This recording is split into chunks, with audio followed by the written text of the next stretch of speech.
को लेकर महाराष्ट्र में जो गठबंधन है, तोड़ चालू है, इसके ऐसे देखिए मराठा आरक्षण को लेकर पूरे इलेक्शन में इम्पैक्ट हो रहा है, तो क्या बोलेंगे?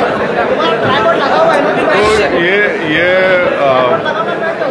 इस सवाल का जवाब बेहतर तरीके से इम्तियाज साहब दे पाएंगे, क्योंकि वो और यहाँ के एमपी हैं और हमारे महाराष्ट्र के प्रेसिडेंट हैं, तो वो आपको जवाब दे सकते हैं।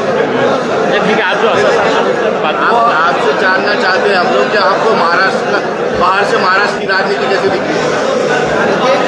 मुझे ये दिख रहा है कि इंशाल्लाह इस पार्लियामेंट कॉन्स्टिट्यूंसी से 5 साल पहले यहाँ की आवाम ने, जनता ने बिला लिहाज समुदाय को देखे, मज़हब को देखे, कास्ट को देखे, एक हिस्टोरिकल कामयाबी इम्तियाज़ जलील साहब को दी है। और मेरी नज़र में इम्तियाज़ जलील साहब ने बहुत बेहतरीन तरीके से औरंगाबाद की जनता की खिदमत की, उनकी तकालीफ को, उनके मसाइल को पार्लियामेंट में उठाया।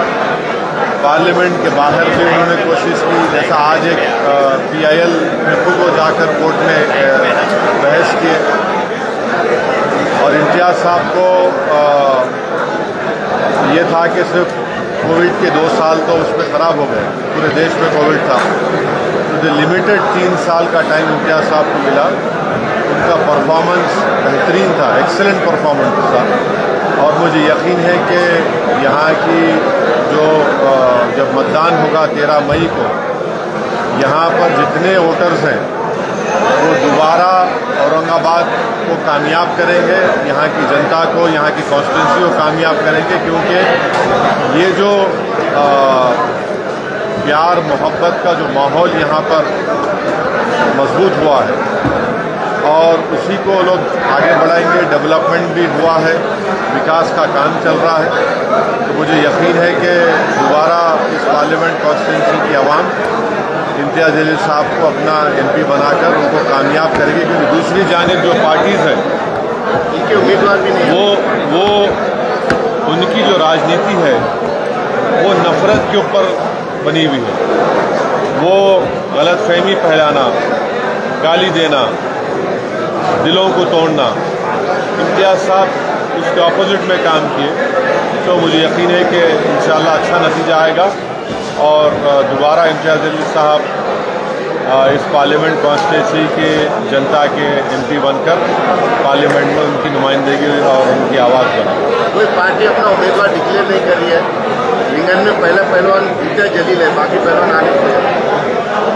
तो हमने तो इम्तियाज़ जलील साहब के कैंडिडेचर का ऐलान कर दिया और दूसरी पार्टीज अभी देख रही है। ठीक है, उनका प्रेरोगेटिव है, मगर हम तो अपना काम शुरू कर चुके हैं और पूरी जनता का आशीर्वाद, पूरे गरीब और ज़ईफ़, बुज़ुर्ग, हमारी माताएं, बहनें, नौजवान, सबका साथ है और इंशाअल्लाह ज़रूर इम्तियाज़ साहब यहाँ से दोबारा MP बनकर कामयाब हो।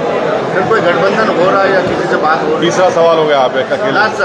नहीं, मैं 13 से बढ़ कर नहीं जाऊँगा, 3 हो गए। प्रकाश अम्बेडकर साहब से आपकी बातचीत हो रही है क्या इस मामले में? नहीं, बाड़ा साहब से हमारी अभी तक कोई बातचीत नहीं हुई है और मैं पहले भी कहा हूँ, आज भी कह रहा हूँ, मैं इम्तियाज़